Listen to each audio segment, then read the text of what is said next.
And we're live. Hello and welcome to the 15th episode of Game Theory Gang. I'm your host, Maddie Allen, with co-host, the validator himself, David Feeder. Welcome. Hey, Maddie. Happy Tuesday. How's it going? It's going really great. Yeah, I'm really excited to do our 15th stream. Time flies, man. Goes by quick. Yeah, we started doing these right after Vegas in March, right? Yeah, that's right. Man, I can't believe it. And, so we can definitely talk about the news today, what's been happening in the past week to recap that for people. Everybody go ahead and hit the like and subscribe button now, because I think you're really going to enjoy this material. We actually, we didn't end up getting a guest this week. And I think there's a pretty good reason, is because I have been out there putting in tons of extra time to try to arrange the next big event for Hexicans.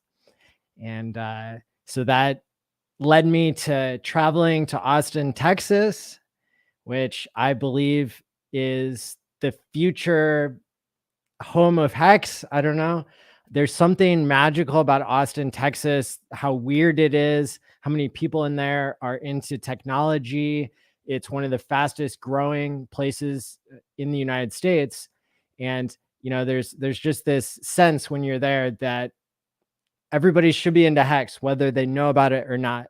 I know when Crypto Sparbach, when they went around the country and went to over 40 different cities, the one that had the strongest showing was in Austin, Texas. There were 220 people at that workshop. Wow, nice. Yeah, I actually also met some Hexicans from Austin, Texas while we were in Vegas, and they've invited me to come on out and see those guys like Taurus and Hex Farmer, and yeah, there's a bunch of people out there. So yeah, totally. There's definitely a strong Hex community in the Austin area. So I've heard. Yeah, so I've never been myself, but I'd love to visit someday. It sounds like fun. Yeah, one of my good friends from high school who actually told me about Bitcoin way before I got into it, right? So I've been in Bitcoin, for 6 years now that it's June, that I've really been into it. But he was telling me about it, years beforehand. And he's lived in Austin, Texas since we graduated high school. So it's been many years now.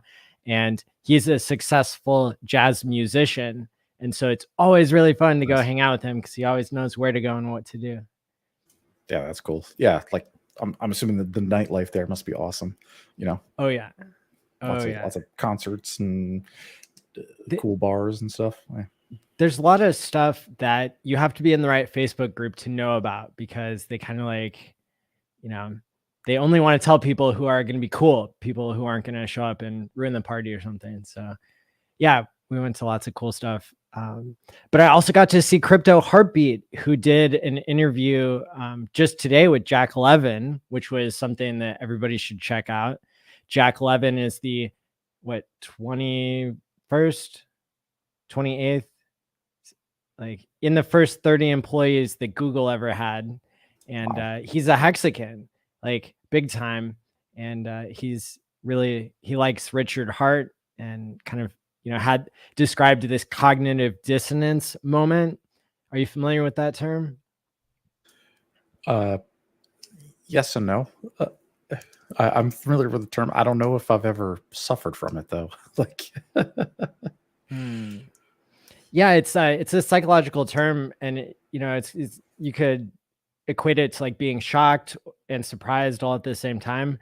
When it's almost like if you were gaslit by reality or something. I don't know. It's like, but he described the mismatch that he found between Richard Hart and how he dressed and the rolling Rolexes and stuff like that, versus the fact that Richard is the smartest person he's ever encountered in crypto.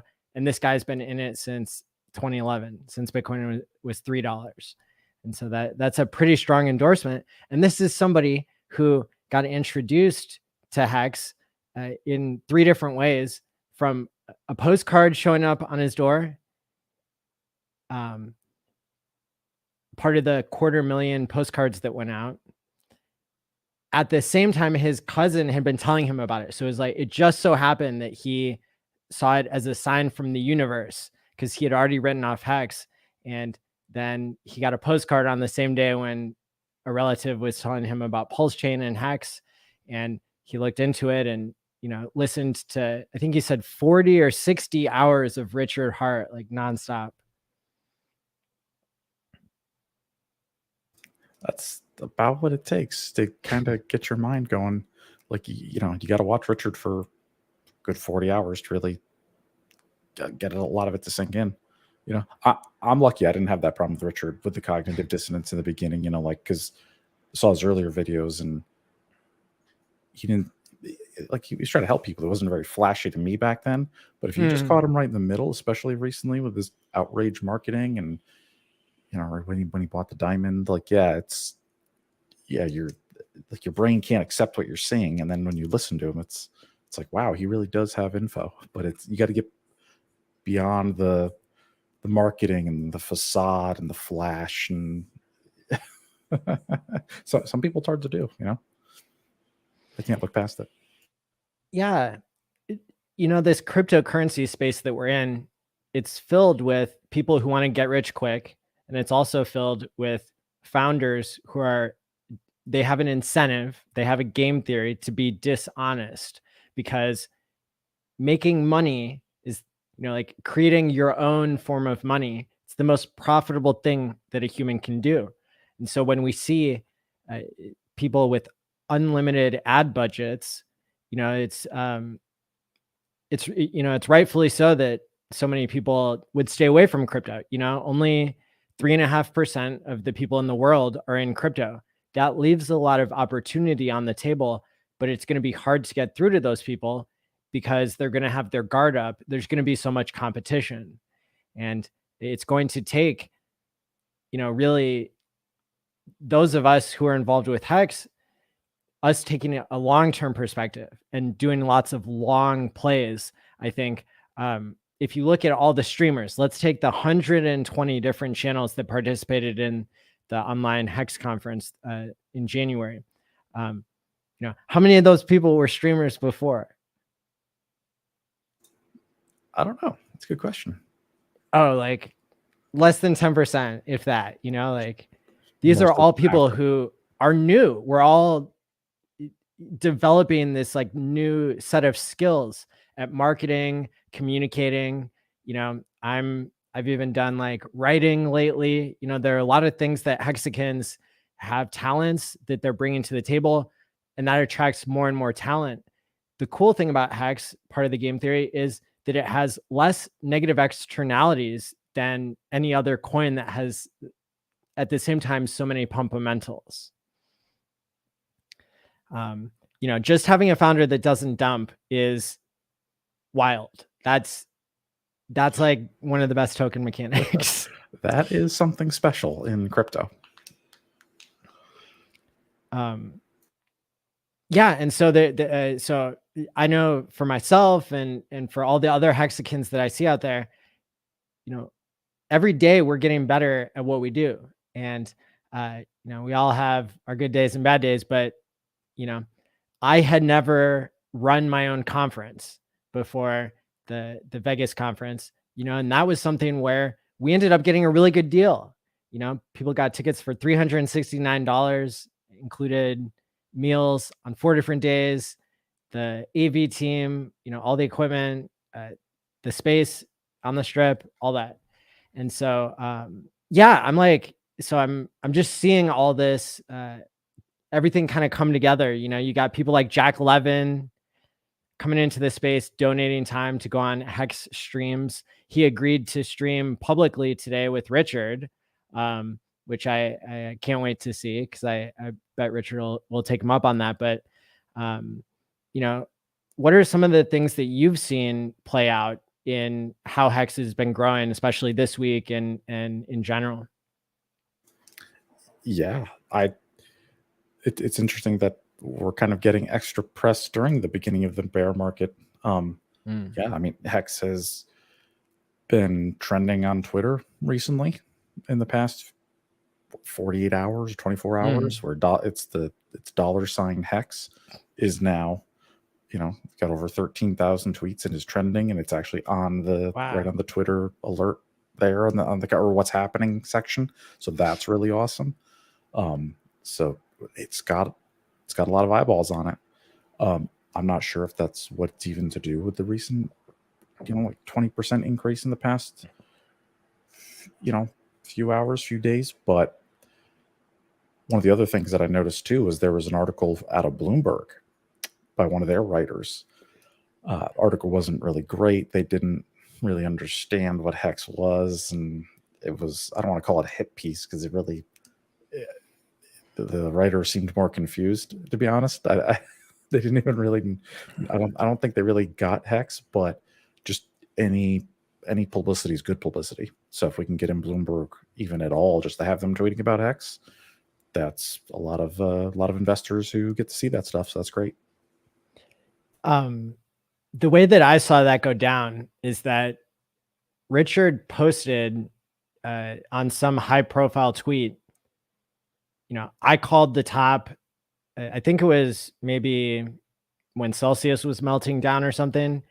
He started to get like a huge amount of press, and he basically put out the tweet and said, if you're a news organization, come interview me because I'm the one who called this. And I think it could have been that tweet because so many different news outlets were tagged.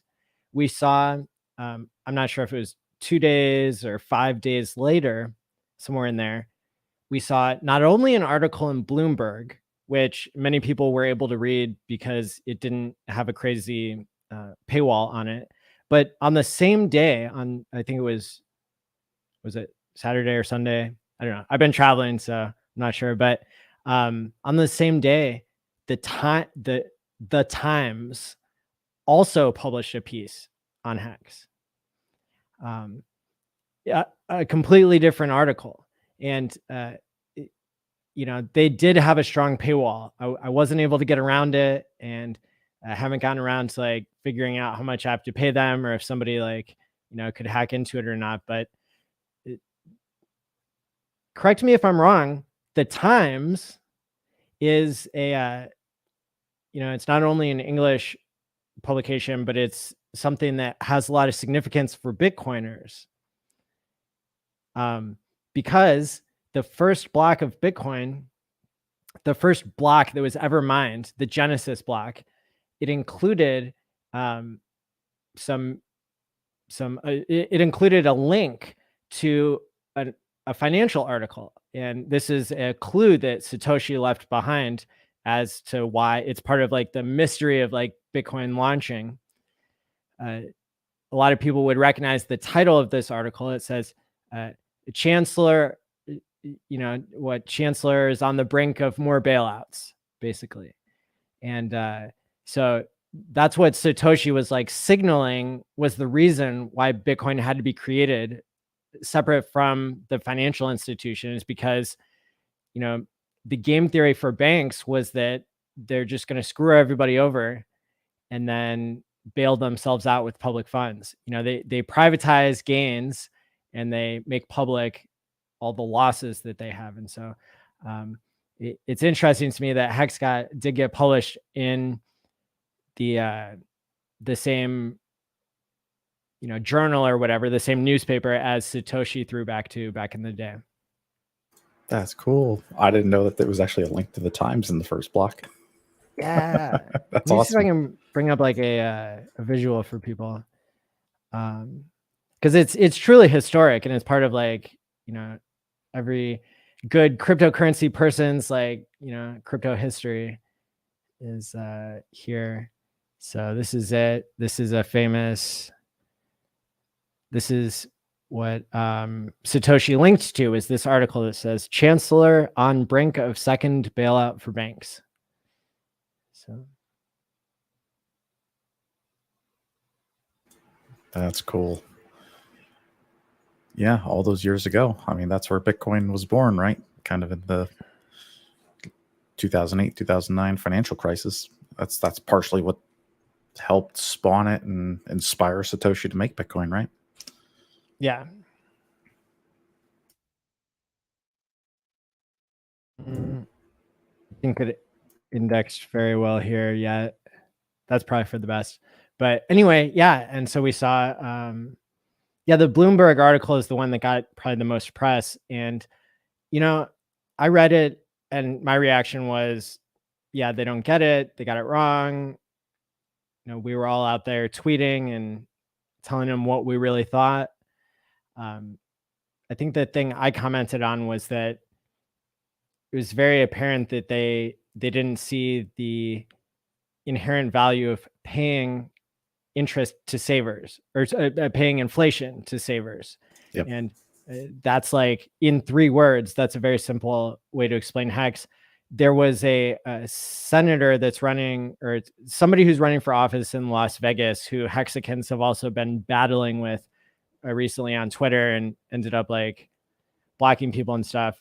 But I went into one of her threads and she was asking like, well, what does HEX do? And everybody was, and she'd already said mean things about HEX. So everybody was like, screw you. Who cares? We don't need you. And I just, that's all I posted was, here's HEX in 3 words, like pays inflation to savers, pays savers inflation. And like she messaged back like, oh, that's helpful. Nobody else was really explaining it. And so, look, we whenever we're out there creating outrage marketing, like not everybody's gonna be nice. That's okay. Like I'm not gonna tell other people how to act. Like, I think people should do whatever they want. But at the end of the day, it's like interfacing with some of these public figures. It helps that we take a variety of approaches with them. Good cop, bad cop situation. Yeah. And I'd say even if they're even slightly open to talking, I would go with the good cop first before the bad cop at all. Like I would actually tell the bad cop not to show up if especially with dealing with local politicians or state treasurers or stuff like that. Yeah, I would. You got to be like a lobbyist, you got to sugarcoat it for them because that's how they deal with things, The other thing that I found in the Bloomberg article was the person that they cited, other than, didn't they cite like that one troll that like Mike Allred or Mike something? But the other person that they cited was actually an economics professor from the University of Texas at Austin. And so you better believe I've already emailed this person and I've already been like, hey, like, here's one sentence about like basically why HEX is better than you think. And I was like, if you want to come on a live stream, like talk about it or debate or anything, like I'm here, Richard's here, like we're all here if you want to. Haven't gotten an email back from him, but guess it's the summer. All right. Well, that'd be cool though. If he's open to the idea and we can educate him, that'd be sweet. Yeah. Try to talk some sense. I doubt he will, because like these, especially like university people, they don't really want bad press because they, I don't know. That's true. Yeah. It could embarrass them in their field, like that sort of thing. So economists, lols. Those guys in that field are. Never mind. I'm not going to talk bad about economists, but I've heard that most of them don't really know how the economy actually works. That's why they're professors and not actually business people. Yeah, I think like, somebody has to educate people and it probably should be a higher paying job than it is. Of course, we always love the quote from Richard. I think he said, if economists were so right, then why aren't they rich? Like, exactly. That's a slam dunk right there. Yeah, that sums it all up. Like I've had a good economics professor who taught me a lot and I respected and that sort of thing. But, it's one of those things where, again, the game theory of being a high profile, I mean, they're not exactly politicians, but they do have like the pressure of the public on them. And also just academia in general, like especially for finance, there's one way of thinking. It's like, I'm not going to draw relationships is something that's going to start splintering our audience. But I mean, the thing that brings us together is the fact that, people would like more certain economic policy. And one of the things actually, Jordan Peterson brought up at the Bitcoin conference, which I witnessed live, is he was pointing out that, crypto, it's an important experiment to run, but it could have terrible consequences, like having a fixed monetary policy. He was talking about Bitcoin specifically, and he was just trying to open people's minds up to the fact that if you have something that's so rigid, what we do know about centralization or about something that doesn't change is it's really hard to predict the future. And so if people go and look up the speech that he did, you'll get a much better sense of really where he was coming from. But I think even that's an important message. What is it that these economists are doing wrong? They're not questioning their assumptions. And if we as crypto people can question our assumptions, we can ask ourselves, is crypto bad for people? Well, it depends who we're talking about, and it depends which crypto, right? It's nuanced. And that's something that the general public, they need to be educated about. And even the economists, even the experts. So I would love to see more debates. I would love to debate somebody, because I think I have studied the other side of the argument, basically that creating inflation could be a good thing. Have you heard that counter argument to inflation is bad? Well, yeah, I mean, yes and no. It depends on what system you're talking about, right? Like with fiat currency, that's how it works, right? It is inflationary, and it's kind of like a Ponzi scheme, but it's a generational type thing. As long as there's millions of people or hundreds of millions of people, and to use the United States dollar as the example, yeah, as long as there's more people being born and more goods and services and more goods and services, they can keep it going. They can keep inflating and keep printing, and everything functions in a fractional reserve banking system. But when there's a generational gap like we're running into right now, there's going to literally be less people in the future because the baby boomers are all going into retirement, and there's less millennials. There's literally less people. So Social Security, for an example, Social Security is going to fail because there's not enough people putting money into it. So systems like that, systems like the dollar, they need it to keep going.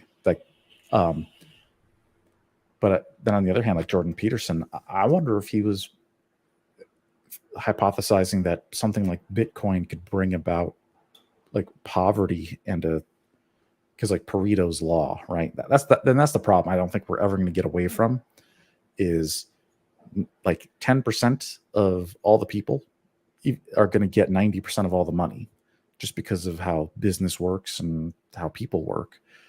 Even if you redistributed all the money, eventually it'll go back to the people who were rich and had businesses. And it's always, in my opinion, this is all just opinion. I mean, we're talking about economics here. I appreciate this. Yeah. We're just speculating here, but yeah, I think in general, it'll always tend to go toward that Pareto distribution where there's going to be a bunch of haves and a bunch of have-nots, and it doesn't matter what system you use, that's always going to be there. So really, you're just looking for in my opinion, the most efficient system that's at least fair to all the participants. That's where censorship proof for crypto comes in big. It's I can always send you a hex, and you could always send me one. But when you talk about fiat, that's when there's middlemen, gatekeepers. That's more important to me than inflation and deflation, and is usability. Yeah. Well, and a lot of people don't understand money because they don't have the financial literacy that they need. It can be very overwhelming, and I've been educating myself about just what do people know, what do people not know, what are the statistics on all this stuff. If we look at what is it that causes people to be good or bad at saving, right? Because investing is one thing, gambling is another thing. But if we're just looking at people saving, I've said this before, but it's worth repeating. This is probably the most important insight I've ever had in crypto. It's that like all of these, they actually gave the Nobel Prize to some economists, Daniel Kahneman and Richard Thaler, because they figured out that people are bad at saving. And, you know, that's why the financial system needs us to put all of our money into 401ks and be managed by middlemen who, you know, take an extraordinary fee for, you know, in the end, like either doing nothing and getting average returns or like wrecking you by trading, right? Like, but they got it wrong. And the reason they got it wrong is because it's not that people are bad at saving. It's that saving is bad for people when you live in a world that has inflation. And if you don't do the math and look to see, like, if you assume that people are being irrational when they're not saving, that's a giant assumption that you just got wrong in an inflationary environment. So literally you could go look at these economic studies and you could see that they aren't adjusting for inflation in determining whether people are rational or not at delaying their spending, basically delaying to take money. And that's the field is called delayed discounting, is where people would rather have, you know, $200 today than $210 in a year. You find like that ratio of like where people are making their decision. The problem though is that what people choose is not a reflection of something inside of them. It's a reflection of their monetary environment. So you're not even measuring what people, you know, like you're not measuring something inherent inside of people. All you're measuring is like the distortion that the money printing does to people. Like all you're measuring is a watered down version of what the monetary policy has been over people's lifetimes, which is not predictive of how people will act in the future. Like the way to make people save more is to reward people who are saving, instead of making the price of everything go up by creating more dollars and diluting the value of a dollar. Like what you need to do is let technology make everything cheaper and not print more money, right? But the argument that people are bad at saving is false. It's wrong. People are good at finding out, you know, how to survive whatever monetary policy is thrown at them.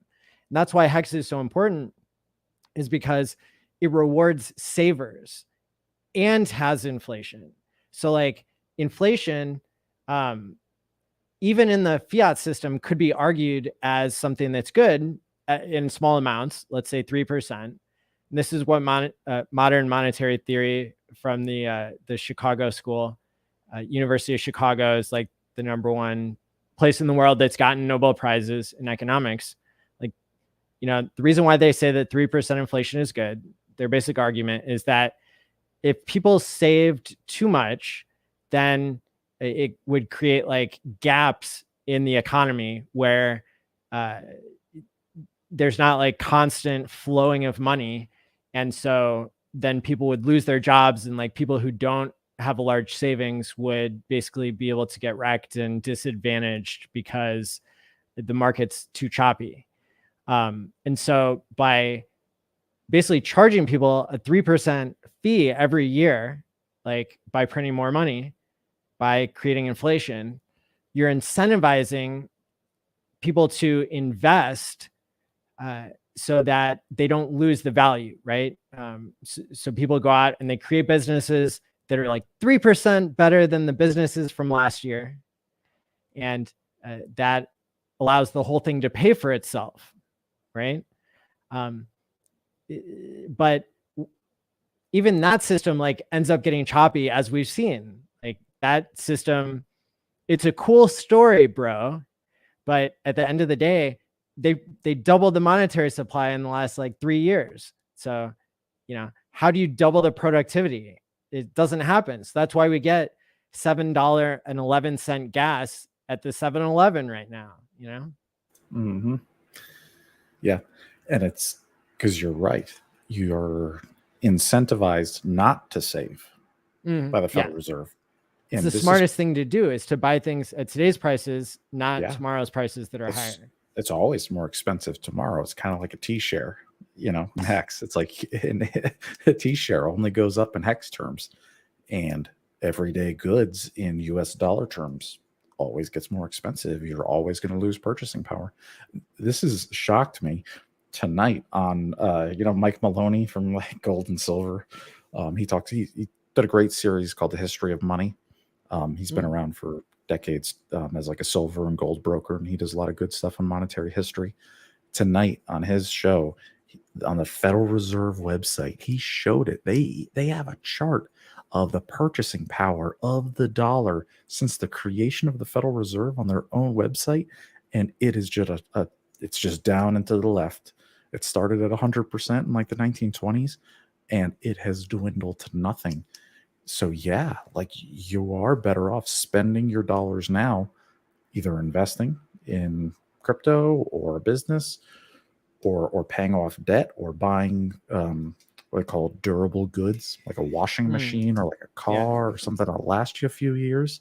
Yeah, cash is, well, like they say cash is trash, right? Like you don't want to be holding cash. You want assets that are either preferably producing cash flow, right? Like that's the dream. You want cash flow. You don't want just cash. You want in a money bank. printers. Yeah. Whether that's HEX or rental properties or a business, or a combination of all three. That's probably good for like the diversification, right? To have a nice portfolio of, hey, I got some crypto, I got some HEX, I got maybe a rental place that's paying me money. But what you don't want is $1 million in the bank just sitting there getting diluted. That's like holding liquid HEX. Like you're just getting inflated away every day, little by little.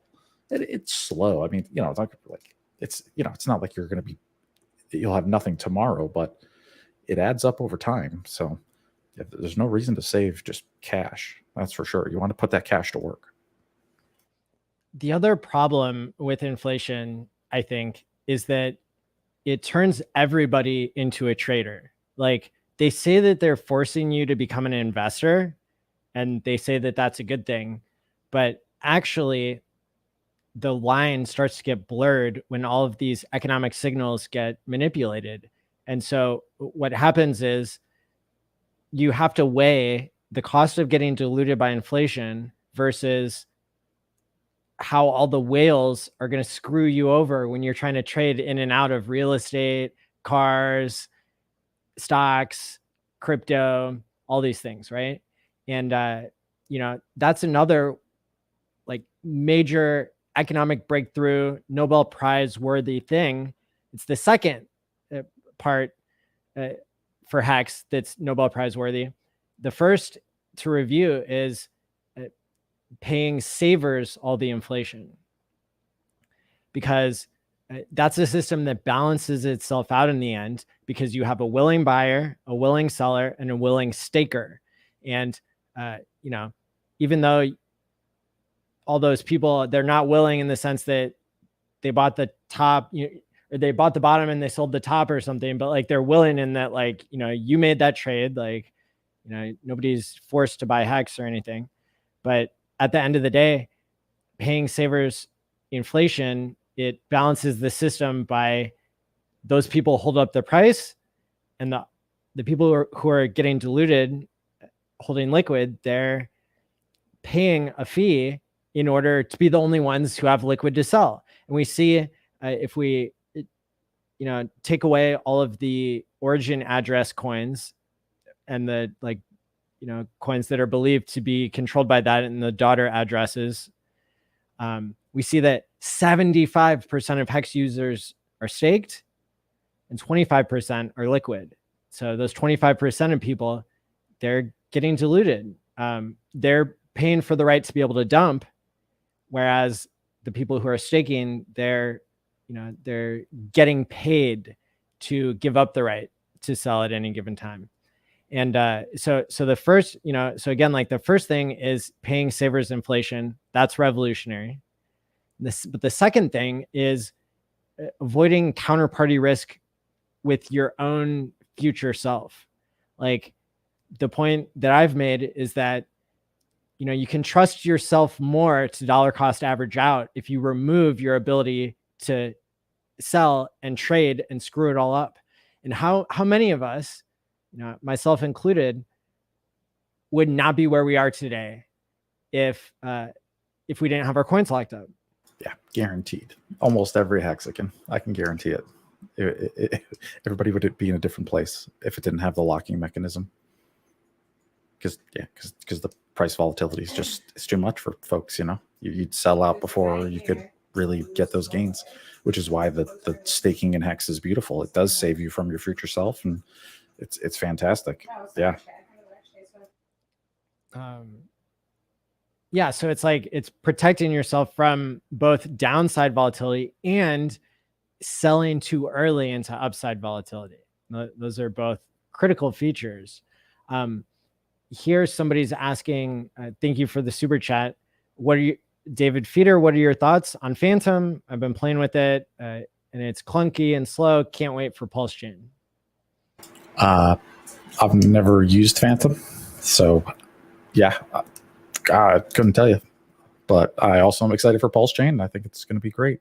So, no, not financial advice, but I've never used Phantom before, and yeah, I'm just get your hex ready for PulseChain. That'd be my advice. I wouldn't worry about other chains and other projects right now. I'd be getting prepared. Enjoying this dip is probably one of the best things you could do. For sure. Yeah, I mean, like, you know, being able to buy hex at such a severe discount, you know, it's something that people who are dollar cost averaging in, which is something that I think usually we recommend.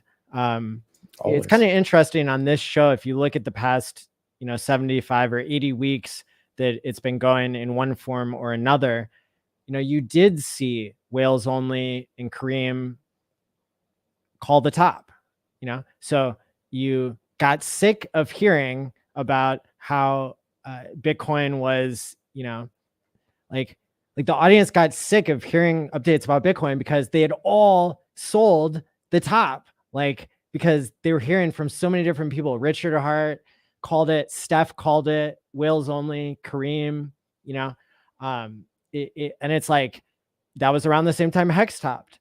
That was around the same time it was at 10,000x. And so, you know, not all of us were bearish at that point, and not all of us called the perfect top on Hex necessarily. Although that's why we had Dan on the other day, and it was fascinating to hear the mind of a true trader. You know, like, and anybody who doesn't like, you know, people who are traders, like, remember where all your hex per T-share are coming from. It's coming from those people who are risking their entire stack, hoping that they don't make the wrong move, right? And so, like, so personally, I'm grateful to people, you know, I don't envy them. Like, it sounds like a really stressful job, you know? Yeah. Oh yeah. But our system, like, it runs on having both savers and traders. Yes. All are welcome. Yeah, it's a fully functioning market. And one of the, you mentioned it earlier, but you didn't actually say the term. And I was going to say the velocity of money. Yes. Is when a dollar changes hands and they circulate through the economy. You mentioned earlier that for like the dollar, for example, it's bad when the velocity is low. It leads to volatility in the markets. There's not enough liquidity. You know, people are shoving cash under their mattresses. People aren't out spending, which is partially what's happening right now, is because we're getting hit with such high inflation. And then because of other policies, you know, like take the oil and gasoline price, for an example. Well, that's actually what they call it, like crushing demand. They're actually, the price is so high that people don't even want to drive their cars because they can't afford it. Therefore, they're not going to make that extra trip. So they're actually, it makes the demand side go down, even though the supply is still the same. So that will help in the long term, in my opinion. And But going back to the velocity of money, and like when you spend $1 and they, the person at the restaurant, then they go and spend the dollar. We don't want that with HEX. The velocity of money lowers the value of a currency. It makes it worth less. So with HEX, that's why the staking is so important. And we don't want to use HEX like a regular, spend it at any retail shop kind of currency. We want this to be a tool for saving, because the less velocity you have, the higher the price generally goes. They're more rare. You want all your HEX locked up, you want it staking, and then that means that there's just less to go around. Thus, they're all more valuable. So it's kind of interesting how that works. But velocity is, we want less velocity in crypto, and especially HEX. PulseChain, on the other hand, velocity could be fine because it's a deflationary currency. There won't be any more printed of it, and it'll get slowly burned over time. And because it's kind of like gas and like oil, I expect it to be traded a lot and used a lot, and that's okay. But HEX, that's much lower velocity. We don't want that changing hands as much. Absolutely. That's a really good point, because HEX is designed to have a low velocity of money. And that's the exact function of money, where it becomes a store of value. So there's, in economics, they have gotten some things right in terms of describing different concepts in money, but some of the functions of money that are important for us to be familiar with when we're making sense of all this is to be a medium of exchange. That means that you buy things with it. To be a store of value, that means that you are not worried about getting diluted, and so you can store your economic energy in, that vehicle of money. Whatever, if it's seashells or gold nuggets or HEX or dollars, like a gold coin. It buys it. One gold coin has bought a nice fine suit like hundreds of years ago, and even today, a gold coin will buy a nice fine suit. So you're actually you're taking that value that you created, like if you worked a job, and you're putting it into like a physical object, or in our case in crypto, a digital object. And that's how you can transfer value over time into the future. And the another useful thing to consider is that another thing money can be, another function is a unit of account. And what that means is that people, when they think mentally about like what is the difference between these different prices, that you do the mental math based on what you think a dollar is worth. And so that's the one that crypto is like farthest from ever getting to, which is okay, again, because we would rather have price discovery with wild upside volatility than to have just a stable coin that doesn't provide any opportunity for mad gains. Now, we'll get to one of the comments here in a second that looks pretty exciting, but I also want to say that I'm predicting that HEX will open up a new function of money that has never existed before. And what that function is where you can pay yourself to do something. And the reason why this is so important is because right now, the way that paper money works, and even the digital dollar, it's not like a bearer instrument that has inherent value, right? It's an IOU, and it's one that's diluting over time. But let's be honest, it's a better store of value than any other like government currency we have at the moment. And so like at the end of the day, the interesting thing about programmable money in crypto is that we don't even think about money as something where like we could pay ourselves to change our behaviors, but that's actually it's a major use case for money, because other people pay us, and that motivates us. Like you were describing, I hope I'm not speaking out of turn, but like you were describing before we went live that work is annoying to you sometimes. But because you're getting paid, it gives you enough motivation to like do your job, even if it's not enjoyable at all times, right? And so like that's a level of motivation that's like so inherent we don't even really think about it. But if you think about like, all right, let's say I get paid whatever, like I'm not sure what we should use for like how much somebody gets paid, but let's say somebody's getting paid $25 an hour. Depends like if you live in a big city or a small city or something, that's good or bad. Or but like $1,000 a paycheck.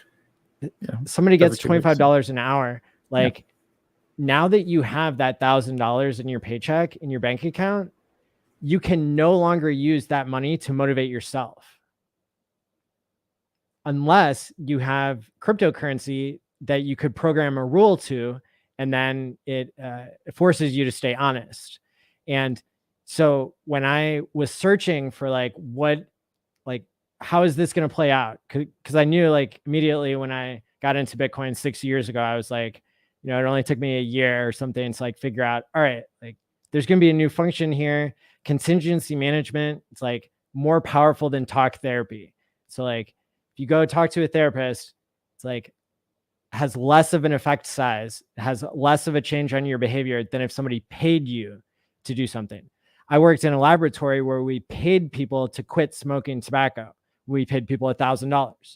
And, so there were lots of reasons why people were successful more than usual when it came to that experiment that we were running.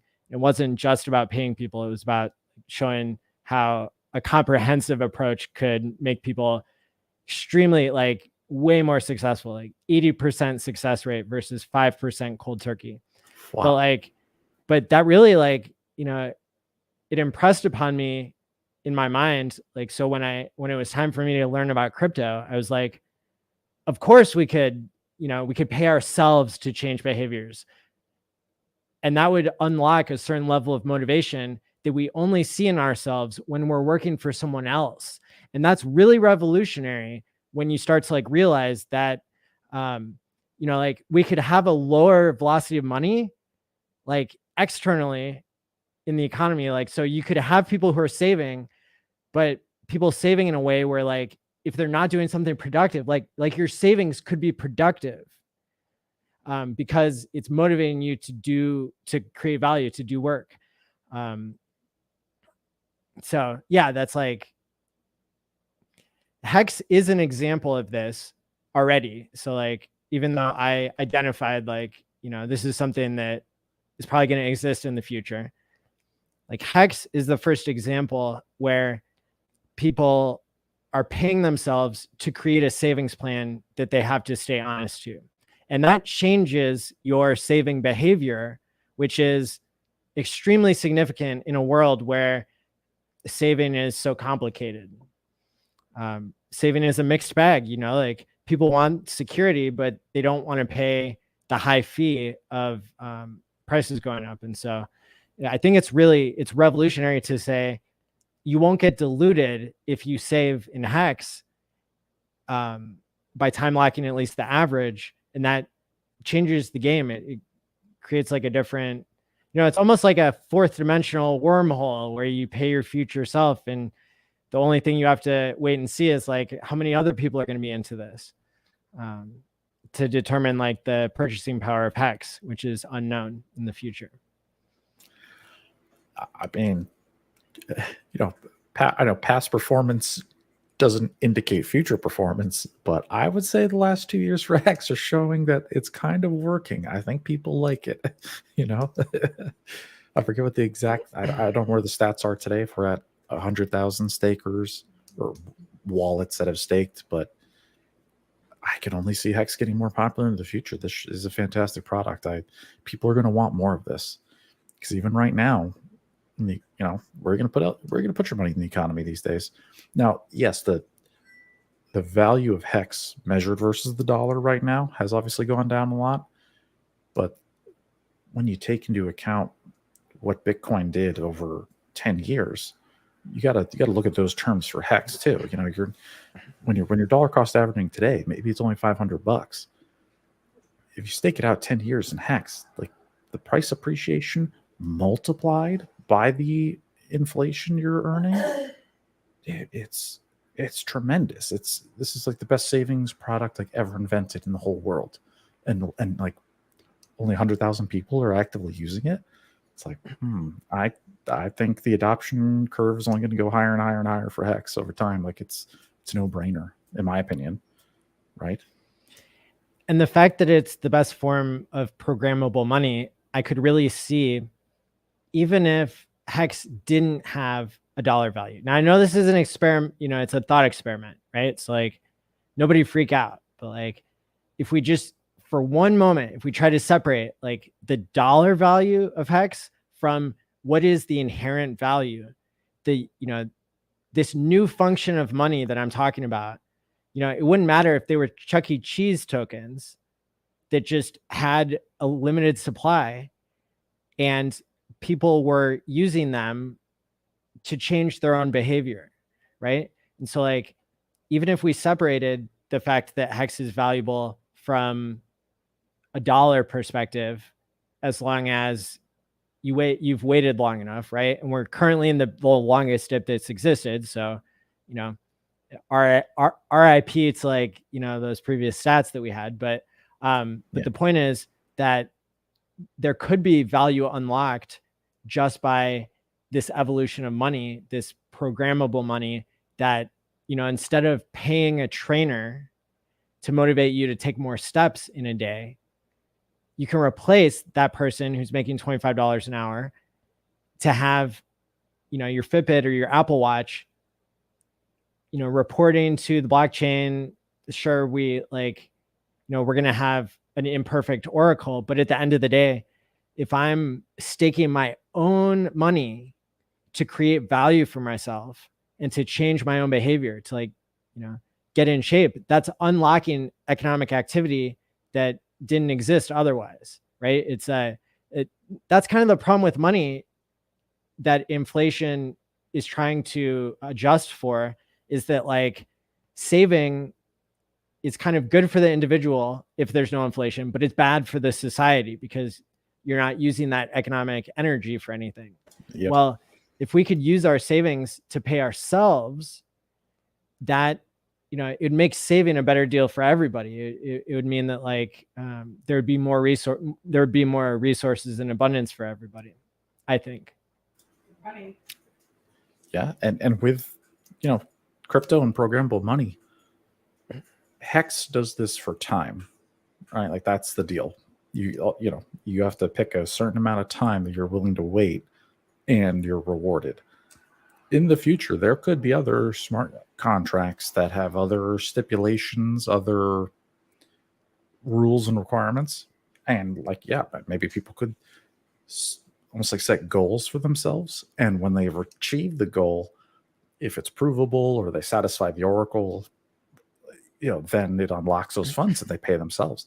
Absolutely. Crypto makes that reality. Like it just makes that a possibility, right? Couldn't do it without it.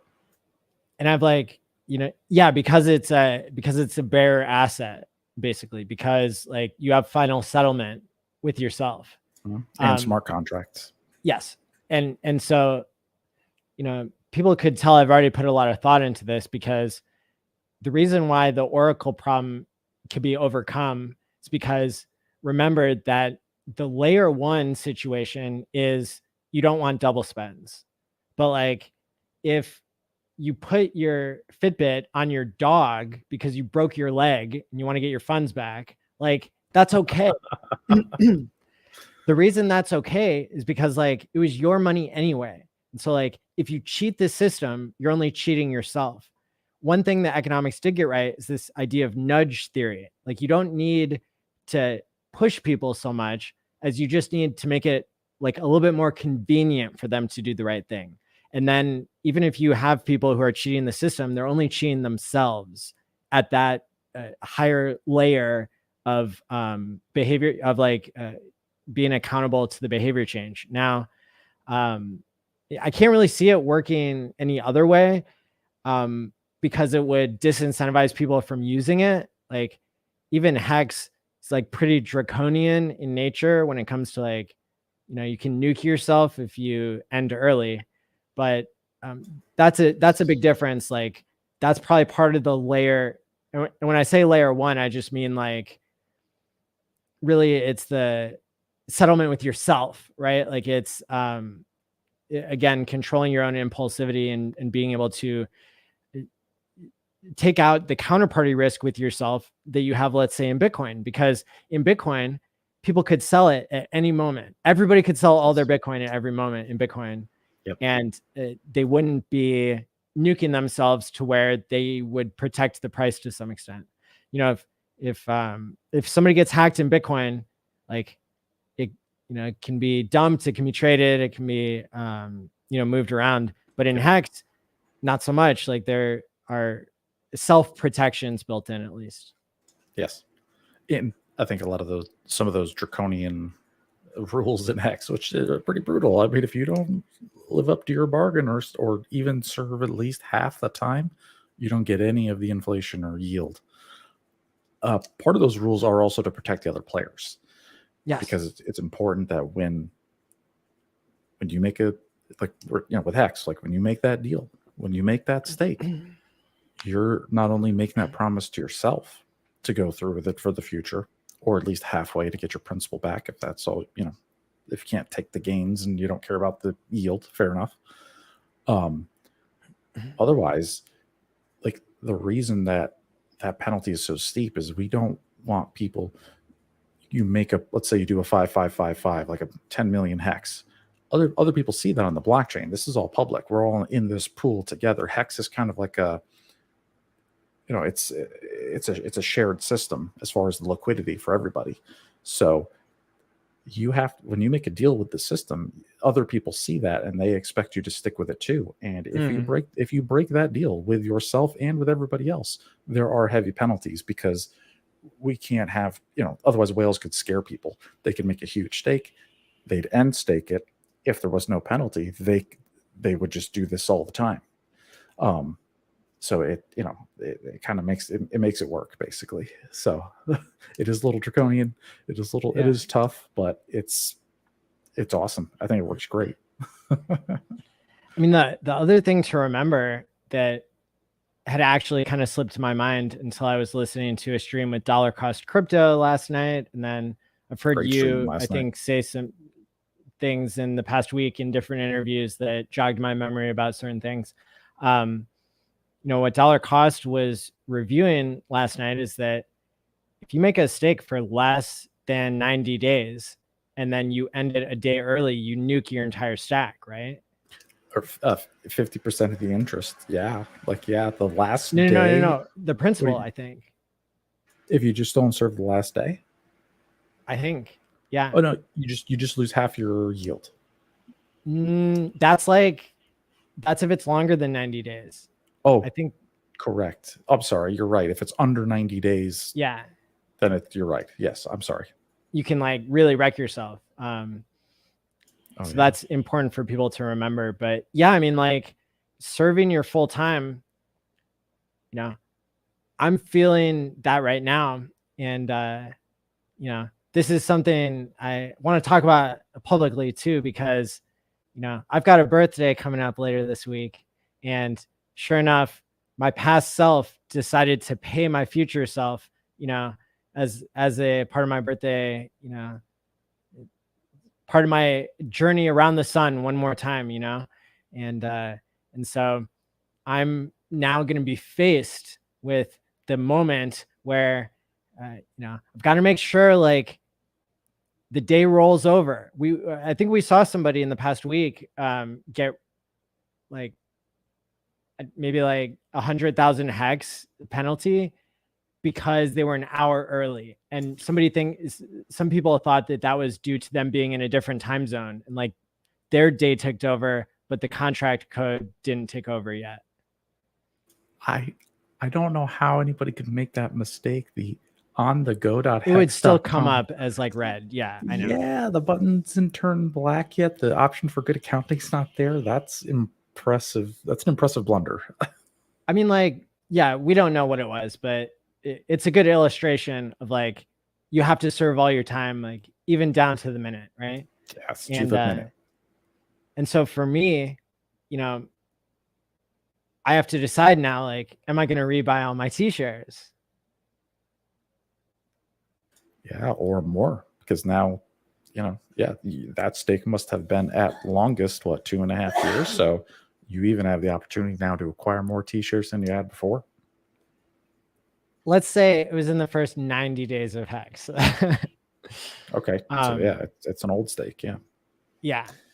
And so that's going to be really interesting to see, like, what my behavior is. And I'm fairly certain, like, that's what I want to do is I want to rebuy my TShares, because the price is low and because I don't want this to end. Like, I don't want to look back 15 years from now, be like, man, what were you thinking on that one birthday?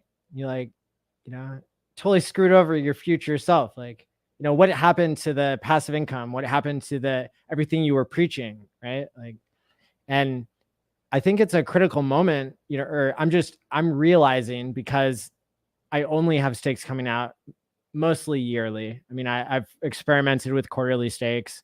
I think I did like some stakes that were in the middle of the year sometimes, but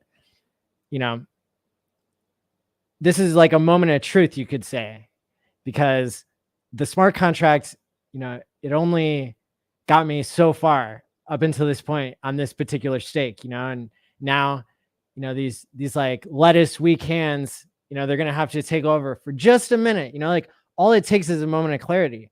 But that's the difference between like the entire HEX ecosystem, like thriving, or, like letting people buy HEX at way cheaper, which would, be a good thing and a bad thing. But at the end of the day, like all of us OGs who, have accumulated a lot of value, what are we doing with our HEX? Are people sacrificing it in order to make sure that it never gets sold on the market? Are people rebuying their TShares? Are people taking some gains along the way? That could be healthy too, because then it doesn't leave everybody trying to sell the same top. And so, and you shouldn't beat yourself up either. You served your time. You did the deal. You went through the stake, and your reward is the HEX at the end. So I think personally, on a personal level, you should not feel bad about doing whatever you want with that stake, because you did it. You got through the truth engine. You waited the 2.5 years. So you should, it's yours now, man. It's like a treasure chest, it's like a time capsule. And like it's like a past gift. You're like, wow, past me was so nice. The future me, this is great. Yeah.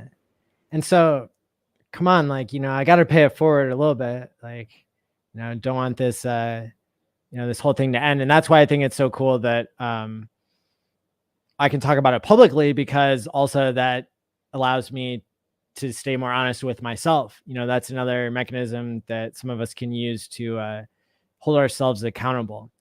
And you mentioned sacrifice. So if I'm not trying to give advice here. This is, it's your stake. But if there's anybody else out there listening too who has HEX stakes coming out, and they're thinking to themselves, hey, 4 cents, 3 cents, this doesn't seem like a very good deal. Well, the previous all-time high was 54. It's probably pretty likely HEX could reach those prices again. Plus, in the future, there's going to be the HEX wallet. Maybe it'll be called the PulseChain wallet. We'll see which way Richard decides to brand it. But there is going to be another Richard Hart sacrifice in the future. So, it may not hurt to save a couple HEX for a rainy day. That's true. Yeah. And, who's to say whether I would want to save that in, a combination of US dollar coin and HEX, or just in HEX. But at the end of the day, that is something that I'm glad you brought up, because that does go into the calculus and the calculations that people should be doing when their stakes are coming out now.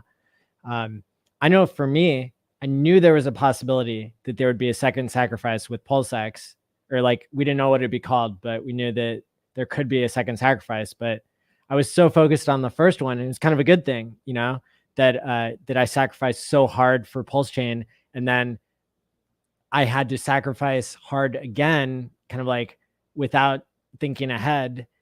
What that did was it allowed me to lock up more coins, to delay more gratification, to protect the price even more. And, so I think whether people are caught by surprise or not, either way, it's like, do what's best for you, and, no expectations of a sacrifice, but, things have been working out so far for people who are more long-term thinking.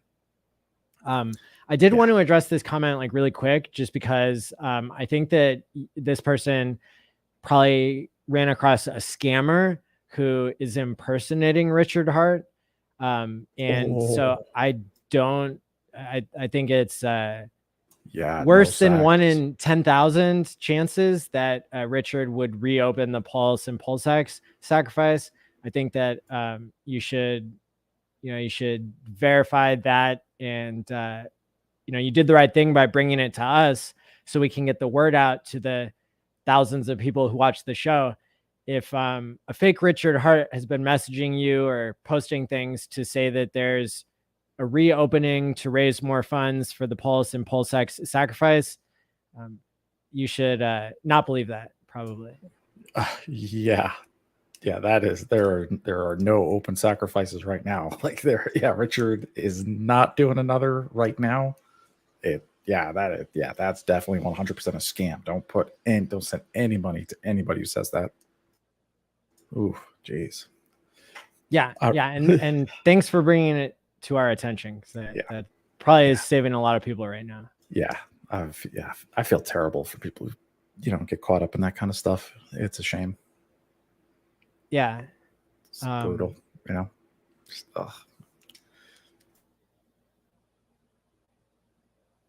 Now, so I was saving the best for last. Okay. Actually, let me check my messages to just double check, make sure I don't put my foot in my mouth. Okay. So, all right, how do I put this? My reputation is very important to me, and my audience knows that. And that's why, David and I are like such trusted voices in the community. It's because we're very careful about what we say, managing expectations. And we don't like announcing things that aren't true.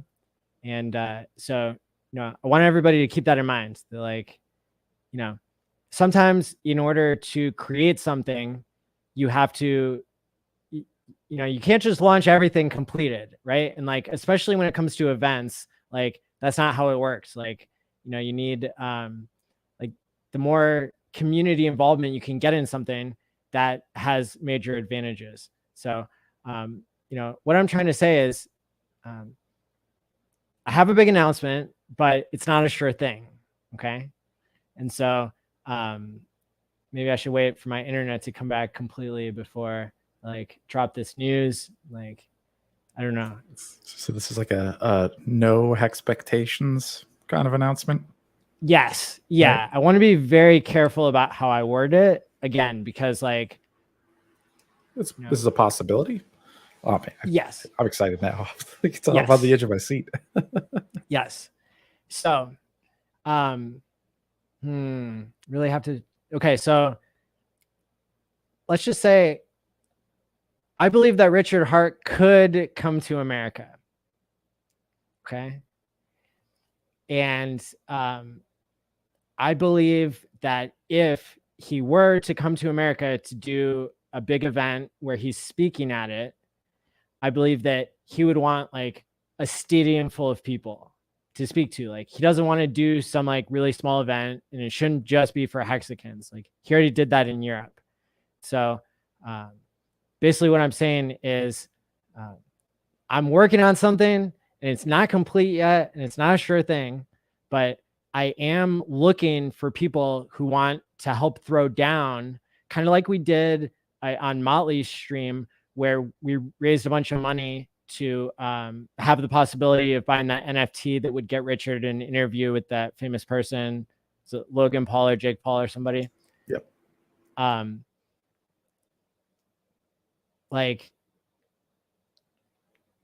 I went to the universe. I went to Austin, Texas, and what I was doing there is I was scoping out a giant arena to try to bring Richard to.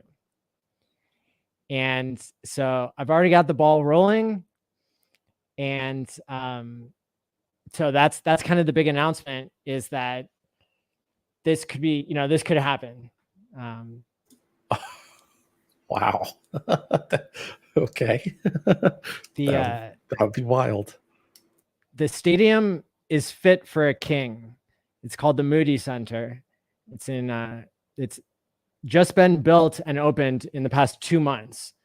And it's, this is something, it would be able to hold about 5,000 to 6,000 people in the lower bowl, even when it's set up as a theater style, which is like, you're only using about 2/3 of the space because you have to fit the stage in the middle.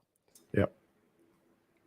But then if ticket sales did well, what we could do is we could open up the upper bowl as well, and that would fit about 9,000 people. Okay. Wow. Yeah, it says total capacity of the building is like 15,000. Yeah. Yes.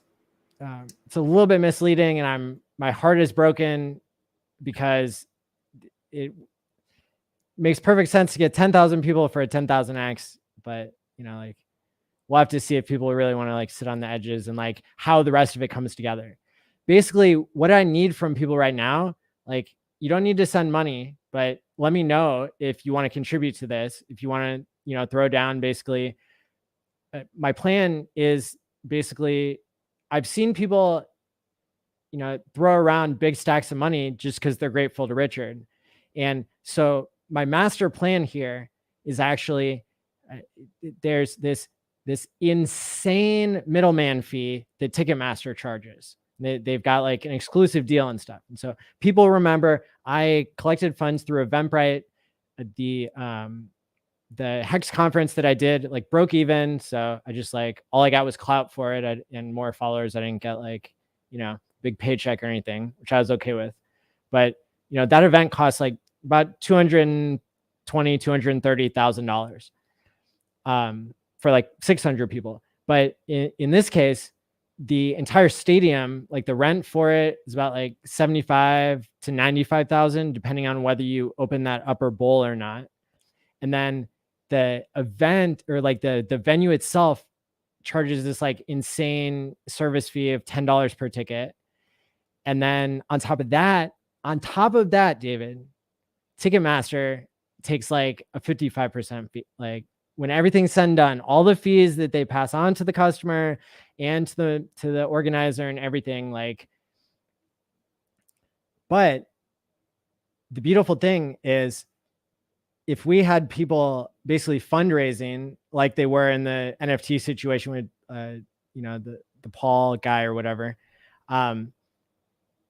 we'd potentially be able to cut out the middleman by artificially lowering the price of the tickets. So this is like really advanced game theory that I'm really proud of, is this idea that sure, we could offer $30 tickets, $25 to $30 tickets and break even on this space.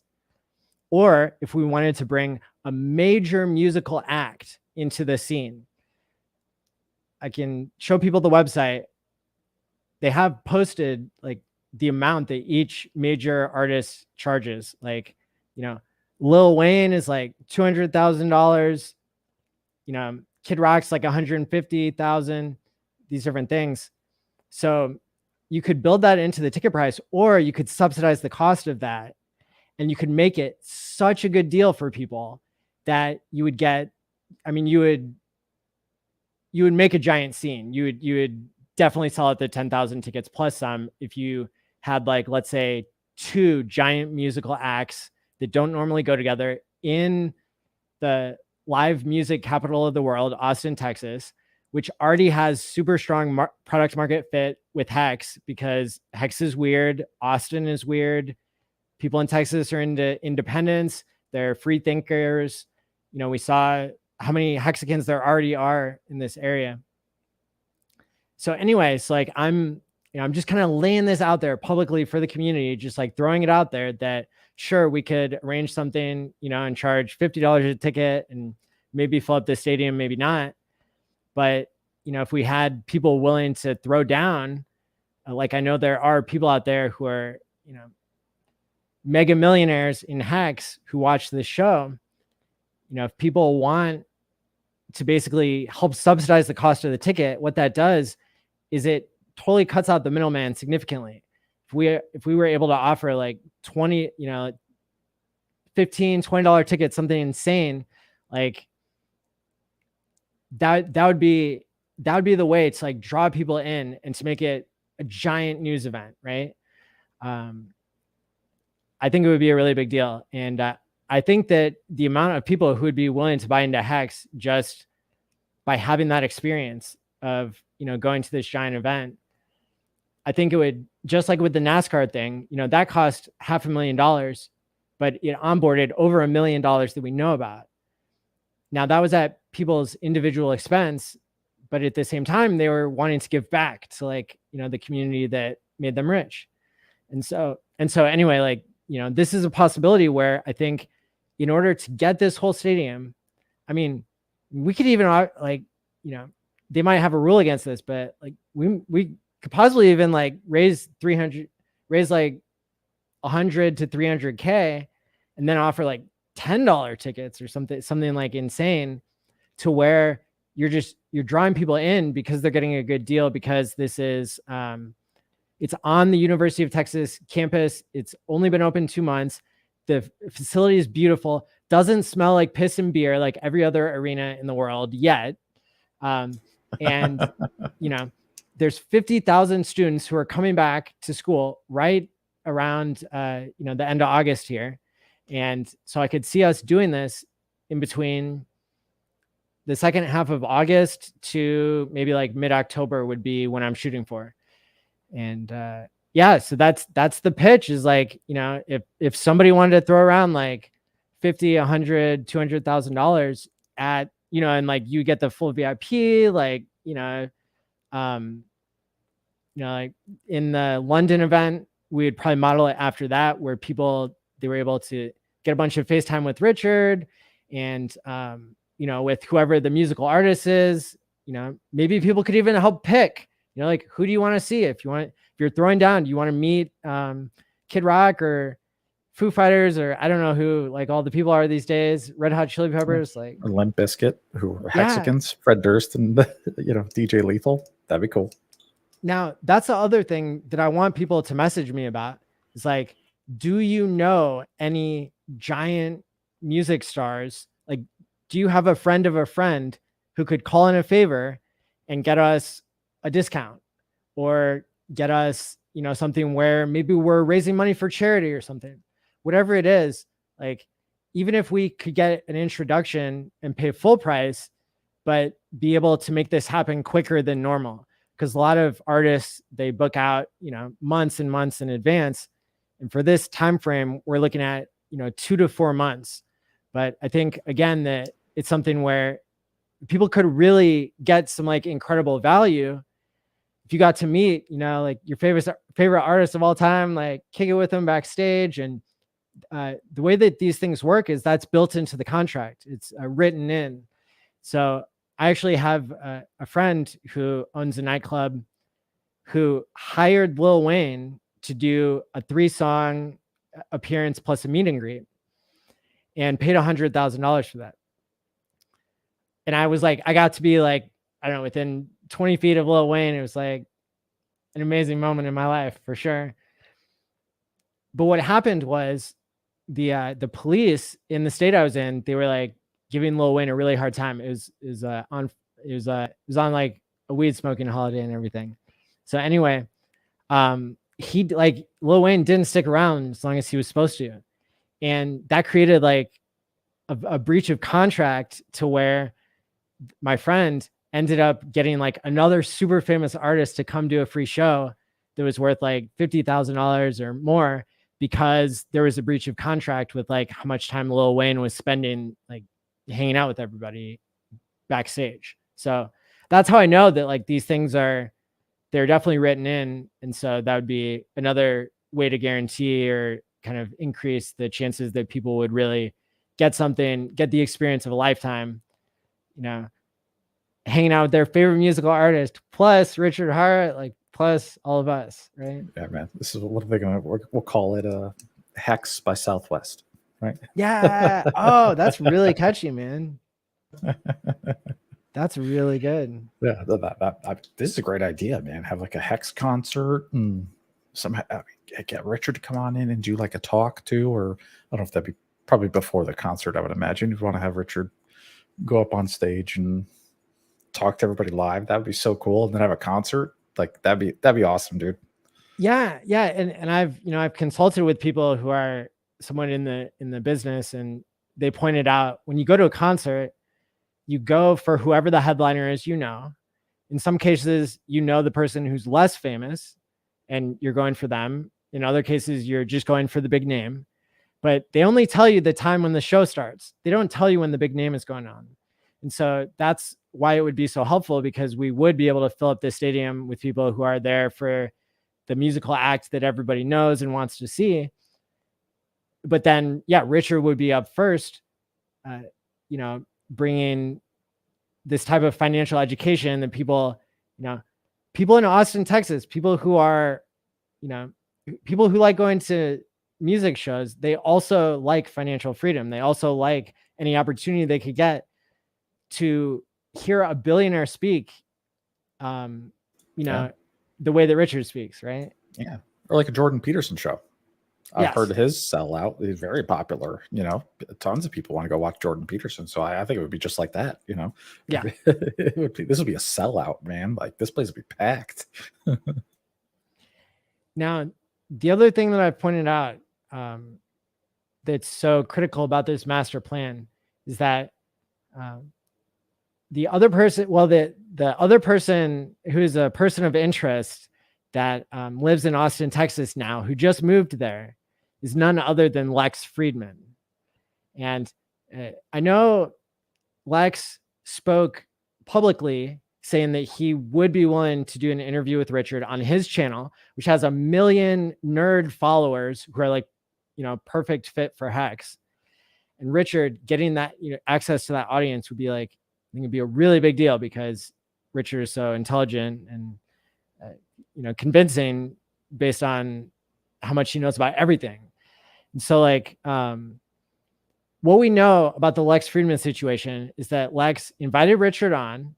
Richard declined to go in person, which is one of the terms, because he was busy building PulseChain and everything else. And we assumed that Lex was leaving the invitation open, because then Lex had all these other people on from crypto who were also announced at the same time as Richard. Well, what happened after that was that different hexagons, they made a plan to get Lex's attention again, to maybe change his opinion so that Richard could live stream with him remotely. And that caused Lex to block a bunch of people in HEX. Even Hexologists got blocked by Lex. I did too, man. You did too? Yeah, blocked by very Lex? rare for me. Oh, I think we totally blew that shot, in my opinion, as a community. That ship has sailed. Lex has said on the topic of blocking people that he blocks people with love, that his strategy for social media is to keep himself mentally healthy. And he only goes on for 10 minutes a day. I'm not sure if this is true still, but he has said this in the past, that he goes through these periods of, he follows like a routine with his social media. And I think that, from my, deep psychologist perspective, I think Lex is probably still open to meeting with Richard, especially if Richard was doing a public appearance in front of thousands of people in the hometown of where Lex Friedman lives. I think that would be enough to win back Lex's favor. That'd be perfect. Yeah. I would book that for 10 a.m. the day that Richard's there. Be like, hey man, we're going to get some breakfast, and we're going to go talk to Lex for a couple hours, and then we're going to the concert and get Richard on stage for the afternoon. Yeah. I don't know that Lex would do an on-stage appearance. That would be less valuable than just giving access to his 1 million subscribers on YouTube. So private studio interview for those two, for sure. Yeah. And so, that's the master plan. Is also Elon Musk just moved to Austin, Texas. And so that's probably not a situation where he'll be involved at all, but we all know how Richard likes to troll him. Like, hey, what's up? I'm in your hometown in front of 10,000 people. Where are you at? Obviously not in front of 10,000 people. That sort of thing. Elon will be like, no, I'm at the factory working, bro. And Making cars. Here's Hex 19, one of our favorite Hex whales, or probably the favorite. I'm not sure I'm familiar with that person, but hey, like, even if we have people, whether they're musical or from the financial world or whatever, let's, I've already made a note of this, and I'll do my research and then be able to get back with you and let you know what the options are. But I'm like, dude, David, I'm so excited about like this community, because this is the community that could do something like this. We've already done it with NASCAR. We just didn't have Richard in person. Yeah. So, yeah. Hex we can do anything if we put our collective power together. Yes. That's a cool idea, man. Oh, that's very exciting. I did the first step of going, like, meeting the people in Austin, Texas, the executives who run the Moody Arena, which is not to be confused with the Moody Amphitheater or the Moody Theater. That they're having a naming crisis there in Austin, Texas, about all their different venues. They're all named the same thing, but this is the brand new arena that looks great. I see it right here on the Google. Yeah, it looks fantastic, brand new. Crypto Heartbeat actually went with me to scope it out, and I mean, like, impressive. So right now I'm at the stage where I'm still talking to Richard about like the details, right? Because whenever you bring somebody who's the king of crypto into something, like, you got to play by the king's rules, So for me, I'm just like a lowly peon who wants to do his part, like whatever Richard wants, right? And obviously I'm confident enough about this to like be giving a preview of it to the community. And because I really think, even though I already said, I was careful with my wording, I was like, I strongly think that Richard would be open to doing this, I can't speak for him. And so obviously that's something before any real fundraising happened, we would want Richard to be able to say publicly that he's willing to come. But, like I said, I can't divulge everything, but that's what I can say is that I'm really optimistic on the idea. And, I think that there are a number of reasons why Vegas like hasn't worked out, and, that's not really, it's like going too deep right here. But at the end of the day, if I know Richard, I know that he wants to get in front of the largest audience possible, and he'll be able to put on an amazing show. So that's my pitch. Well, we'll have to talk to the big man and see what he thinks. That's right. Yeah. I've already been working on that and everything. Like, I've been, I've been in contact with him about this idea. That's all I can really say. And, so I'll leave it at that, but definitely something that I think, it was really hard to not tell people. Like, I'm on here twice a week. It's really hard to not like spill the beans in the beginning, but super exciting. Well, that's let's hope it works out, man. That's awesome. Yeah. Well, that'd be so much fun. Oh man. Well, I've got FOMO now. Yeah. And I can't wait to go back through these comments and see like, what people are saying. Definitely, if you are a big bag holder and you want to contribute funds, remember, like, that's part of what this is predicated on. Because if we end up with like a super expensive ticket that, I mean, I think we could even do it even if it's just Richard, and even if we're not getting subsidized, that, even if people aren't sacrificing into it or, just donating basically to the cause to subsidize the tickets and cut out, what is it? Ticketmaster. that still we could probably do $30 tickets for Richard himself, or $50 tickets for a big name, or but then when we're getting into like $70 or $80, I mean, I still think it could be successful. And we just need to see who's available. I mean, maybe I'm personally biased and maybe I have no idea what I'm talking about, but I could easily see charging like $250 for like an afternoon with Richard there, like easily. I mean, like what Hexagon wouldn't pay extra knowing that we're renting out a great space and Richard's going to talk like shit. I mean, I'd pay more than that, but that's just me personally.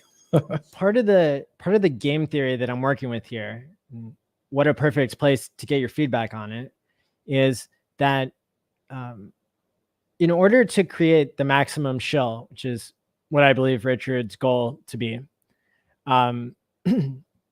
that we would not want to make this only like catered to hexagons, because for a couple of reasons. It doesn't onboard people, and it doesn't it doesn't onboard people, and it does create negative externalities. If everybody, like if we get 10,000 hexagons to all buy a plane ticket and a $250 seat at the arena and all this other stuff, then we're basically handing over giant bags to like Ticketmaster and everybody else. And that could cause the price to go down. I think at the end of the day, like, I don't know, $1 million worth of sell pressure, it's not going to change history necessarily, but I do want to recognize that, like, the reason why I believe Richard would come to the US would be to reach a new audience. I mean, that's why he's dressing up like a clown, to quote him, to reach a new audience. He's not going on social media and making a big buzz to satisfy all the people who have their life savings wrapped up with him, right? Some people are upset that like he does outrage marketing, even though it's for their benefit. It's like, but it's to break through the gatekeeping. And that's where I see like this particular event, like the price point to me is so important. We want to charge something because that will allow people to see the value in what they're getting. But at the same time, the more we can entice people, and the less we could give to Ticketmaster, that would be a bit high on my goals as well. Yeah, makes sense. Totally. If we had 1,000 hexagons and 9,000 new people in there, that would, that'd really be something. That would be the kind of thing that we need to really go viral, to change that many minds all at once. It's like, it could pay off huge. Yeah. Very exciting. Very exciting. Oh man. Yeah. With or without a concert, even if there's a music talent or not. Yeah. I mean, either way. Very cool. Yeah. Yeah. So, let me know, people, if you want to help decide who the big name acts are that getting involved. Like, if you want to make a significant contribution to the thing, we can talk about all your VIP experiences and all that kind of stuff. But I'm relying on this community to, get in contact with me and step up to the plate, because it's an opportunity where we can all win together. And, what a historic moment that would be to be able to bring so many people in and then tell them the truth, right? Get around the gatekeeping. If this event, if it was highly successful, I wouldn't be surprised if Richard did more of that sort of thing, right?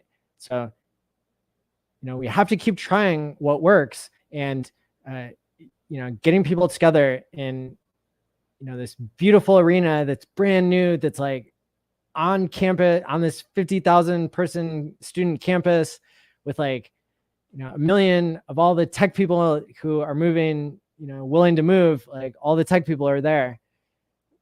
What an amazing opportunity. So that's what I'm trying to sell, is like, this idea that, I don't have to make a profit. All I have to do is see this event, happen and make it work. That's awesome. That's so cool. Yeah. And I do want to meet Lil Wayne, like for real this time.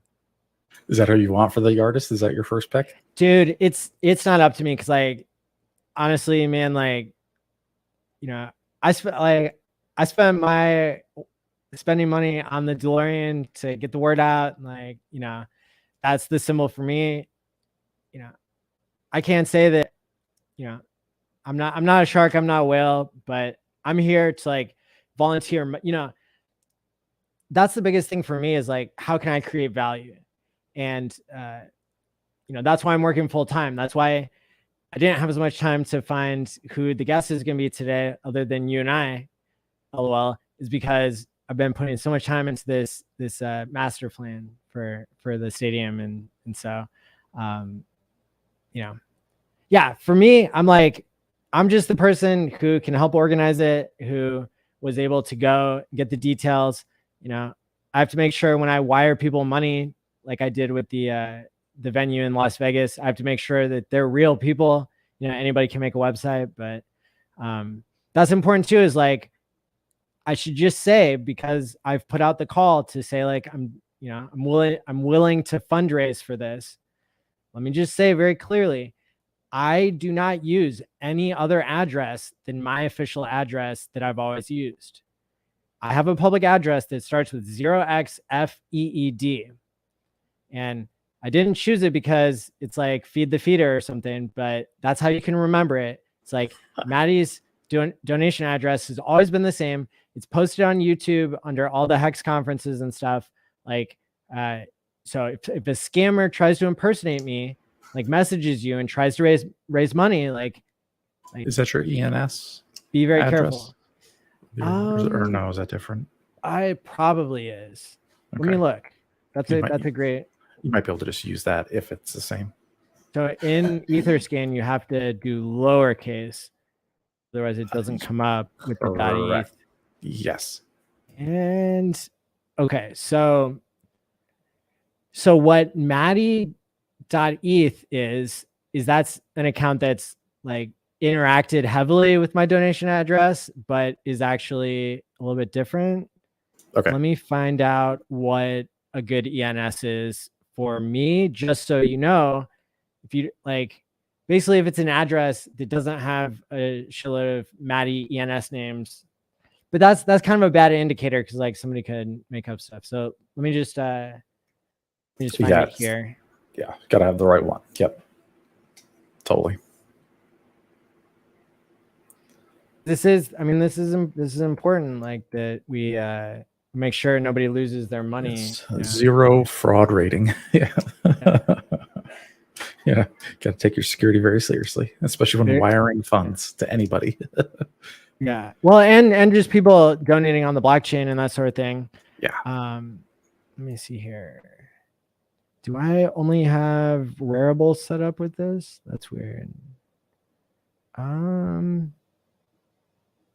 Maybe I don't have any ENS name associated. But I will drop it here in the chat so people can see with their own eyes. This is the only address I've ever used is 0xFEED, and then it ends with 19BB. And it's important to verify the beginning and the end because I did make this as a vanity account, a vanity URL. I chose the 0xFEED. And anybody can make an address that starts with that if they have a couple hours to kill, but they can't make an address that begins and ends with what you see here. So 0xFEED ending in BB.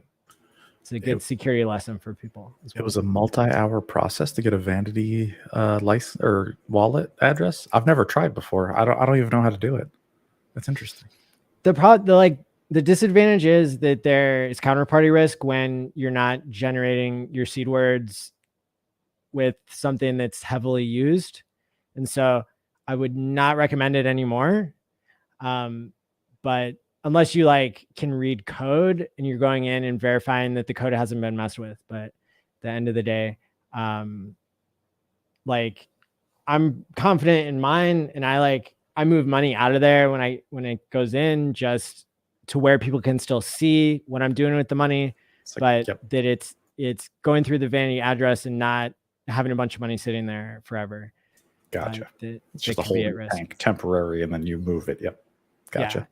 Yeah. And so, yeah, I mean, like, security is so complicated, and even having a donation address is complicated because somebody could fake to be me, start DMing people, and then get really advanced and create a fake vanity address. But at the end of the day, you can't make a vanity address that starts with 0xFED and ends in BB.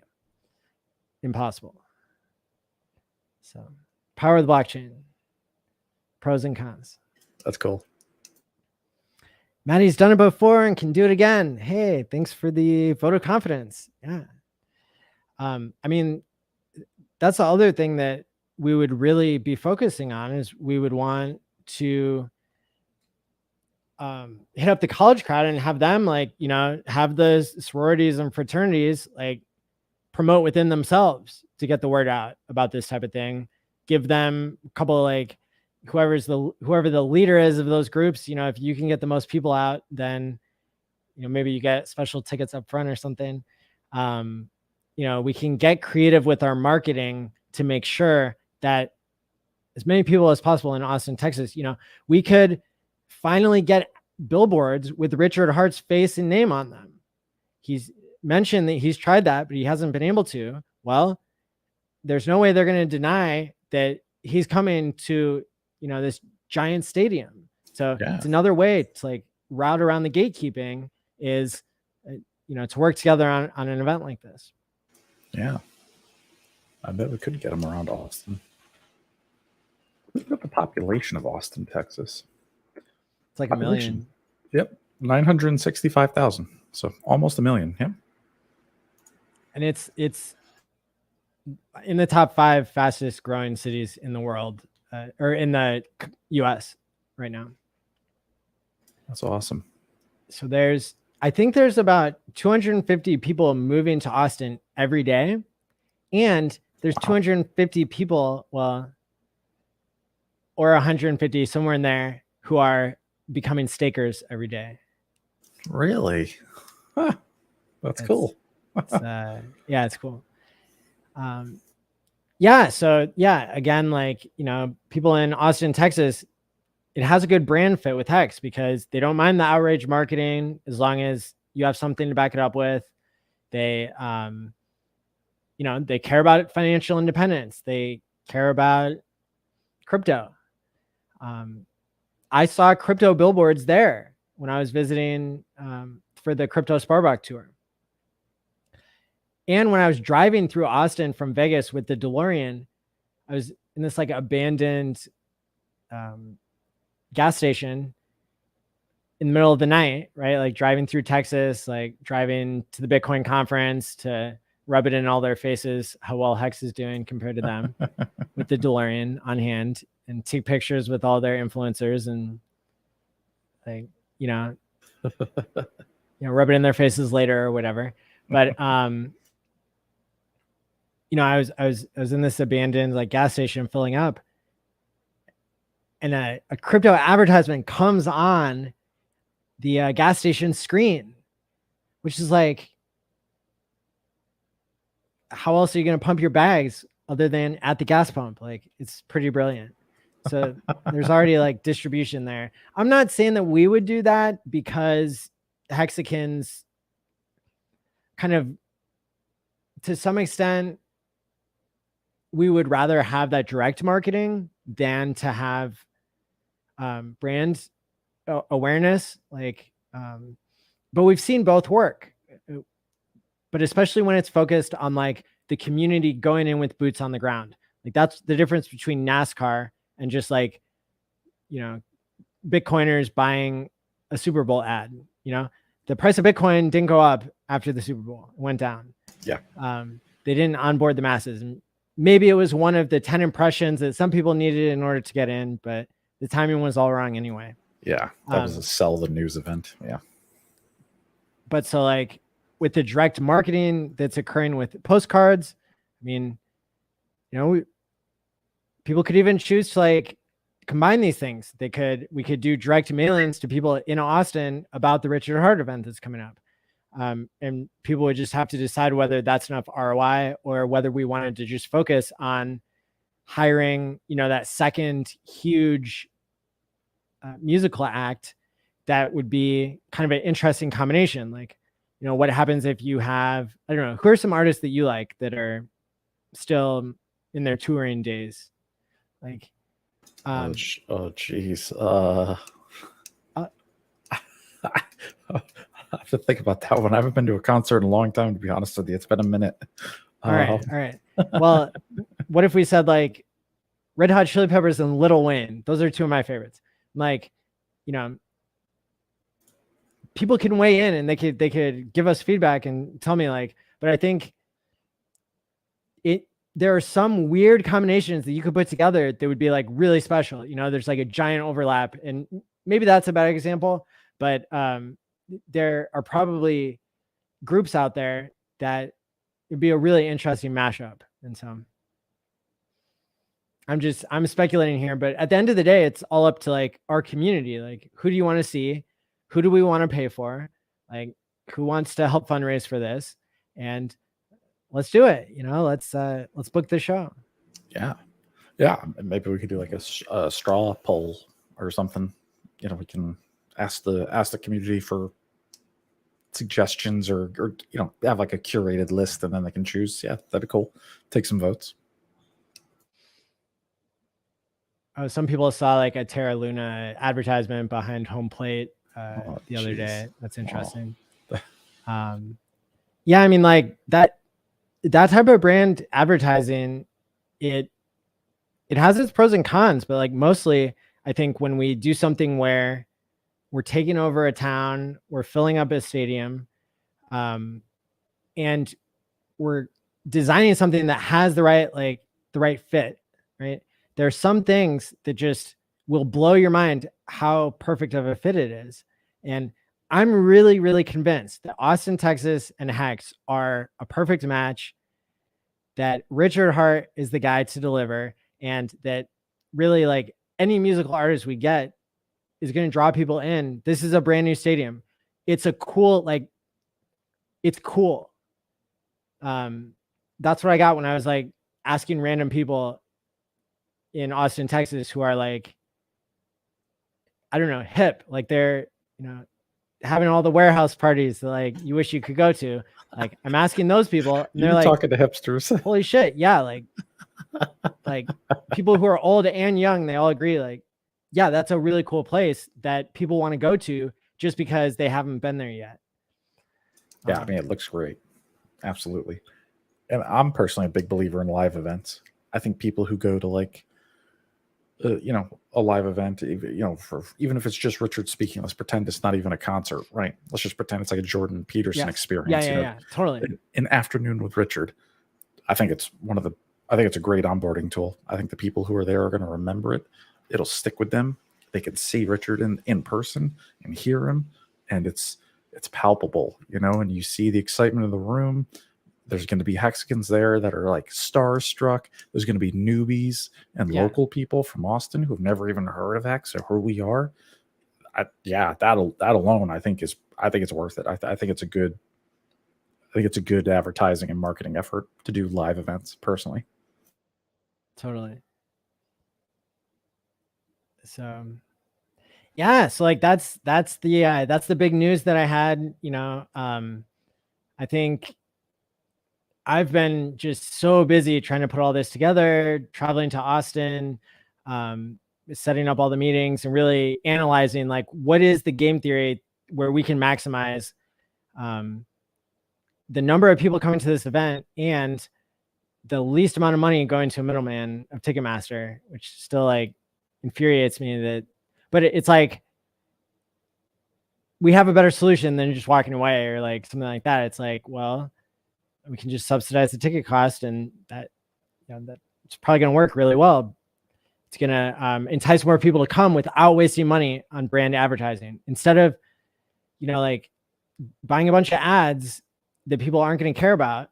Like we're reducing the cost of the ticket so that people who do care about those musical artists are going to participate more.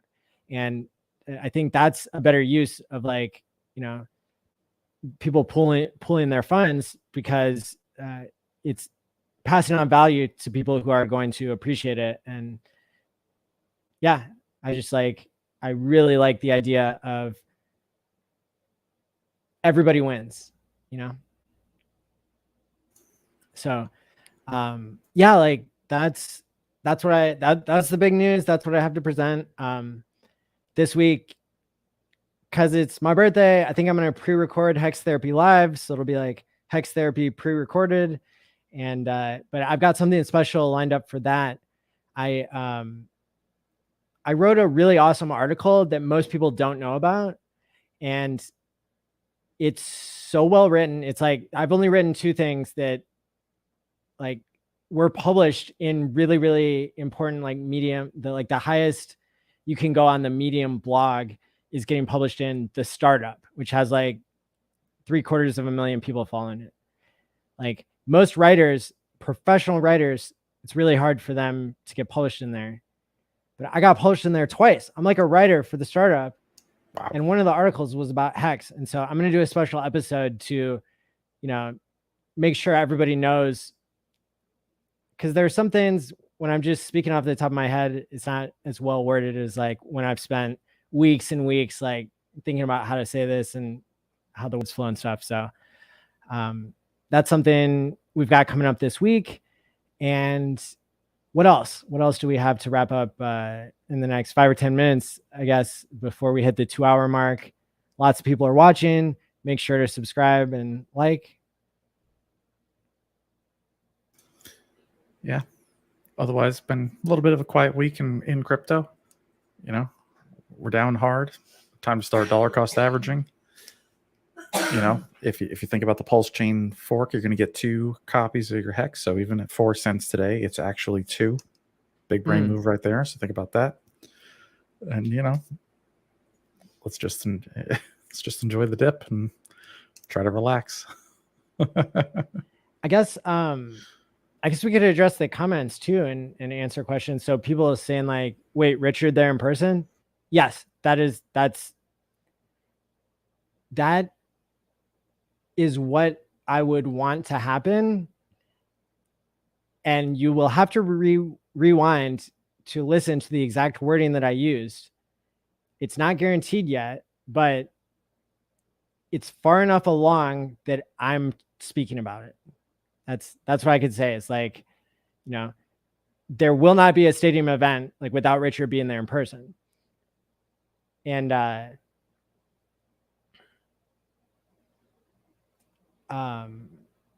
think, okay, so somebody else saying like, I know this is extreme, but knowing what happened to Julian Assange for telling the truth, does Richard want to put himself in any risk from possible false flags? I know this is an idea out there. That's a great point, and I didn't address that yet. There is tons of FUD around this idea that Richard is not allowed to come to the United States. Well, if you've been studying Richard as much as David and I have, we know that he's not an international criminal. It's the opposite. He's the person who's saving people from scams. Like, this isn't the type of person that the authorities go after. Now, you will recognize that Richard, he didn't fully defend himself when Eric Wall was throwing shit at the wall to see what would stick. Eric Wall in that debate, he said, oh, Richard, you're not even allowed to come to the United States. Like, that's why you don't go to Vegas and hang out with the Hexicans when they have a conference there and this sort of thing. Like, well, I beg to differ. I have a high level of confidence myself speculating that Richard Hart is allowed in the United States, and that that it would be fine for him to exercise that right. I don't believe that, like, I don't believe that he would have made, 6 appearances in the European Union, like crossing so many different borders with an American ID. Like, it's FUD. It's like a parade of imaginary horribles. Like Richard is the kind of person, he like waits for the right timing for things. So like, I believe he was waiting for Hexicans to create the perfect event where he would be able to interact with the other celebrities, like people at his caliber. Like, he's not going to come halfway around the world to an event where there are only 600 people who he already made millionaires. Like that, he's not here for us to, suck our own dicks. Like he's here to get more people into crypto, right? And that's awesome. Like that's not what other founders do, and that's an advantage. Like, Charles Hoskinson is always going around like catering to his own Cardano people and like, barking up regulators, totem poles and that sort of thing. Like, I don't know. Charles isn't the worst, but he definitely like he's no Richard Hart. Yeah, you can say that again. And I thought at that debate with Eric Wall, I thought Richard stated like he could go to the States whenever he wanted. He just doesn't want to. I don't think he likes it here anymore. It's like played out. Like, it's like been there, done that. That's the vibe I got. People who took a critical eye and like other fudsters. I mean, this has come up in the past week too, where I think it was Cash Daddies or, I don't want to give clout to people who are fudding, but I want to keep a record of like when people are wrong, because I believe that people who are saying that Richard Hart will not come to America because he's wanted or something, they're going to be sorely mistaken. They are going to look like idiots. And that might be part of the setup that's happening here, right? Because again, I believe that the world is fair enough and that Richard, he has been saving people. I already know Hexicans who are like high up in government and stuff. Like it concerns me not at all. Otherwise I wouldn't be behind this, Well, it just extradition. And there's a little group called Interpol in Europe. And if you're wanted, they come and get you and they send you back to the States. Like, what? These arguments are laughable. And I mean, even the argument that, well, maybe Richard didn't pay his taxes or something, right? Like, I mean, that's a cool story if you're trying to FUD the price or if you're trying to FUD yourself out of like a perfect project or perfect product. But at the end of the day, like, I mean, you don't know what he does with his money. You don't know if maybe he pays his taxes and he just knows it would split the audience, that there are a lot of people who are trying to get into crypto because they don't think taxes are fair, but like they don't want to end up in a metal box locked up for the rest of their lives. And like, I fall into that category of people who like, I would rather taxes be used to not fund world war, and like not be this imperialist power that robs all these other countries and like, creates lots of horrors. But at the end of the day, like that's not a sexy story. I'm not here to sell you doom and gloom. Like at the end of the day, I don't want to go to prison, so I pay my taxes. Like some people, that would piss some people off and like make them not want to follow me or not want to get into Hex and stuff. And like I see value in Richard, like not talking about his finances. Like, are you just going to keep making up more and more imaginary horribles? Like at some point, you have to recognize that people have discredited themselves. I think him showing up, like that would be a major advantage for all of us because it increased my confidence, which was already very high. But like, when you're already at 99% confidence in Richard, every 1/10%, like it moves the meter. And when I saw him doing meetups in Europe, like that warmed my heart. That was awesome. But those were Hex centric, but they still brought in new people. Sticker Guy is a great example. So yeah, imagine onboarding 9,000 new sticker guys in Austin, Texas, and having 1,000 Hexicans there on top of that. That would be a dream come true. Maybe some sticker girls too. There you go. So it's a great question. Like, whether it would put things at risk. And I also think that Richard is smart enough. He knows enough game theory. He's been in crypto longer than any of us, I'd imagine. And like, I don't think the OA is at risk of like, I don't think if, I see everything else designed so well. The things that we can't see, like there's a reason for that. And so I also have I have no fears about the OA or anything. I mean, at the end of the day, what billionaires, I mean, Arthur Hay, let's look at the actual examples of billionaires who get arrested and billionaires who don't. Like, there have been tons of financial scams throughout history, in American history, where nobody went to prison. And then if you look at people in crypto who go to prison, like Arthur Hayes, billionaire, locked himself up in Seychelles, violated all these, he got plenty of notices from the government, saying cease and desist,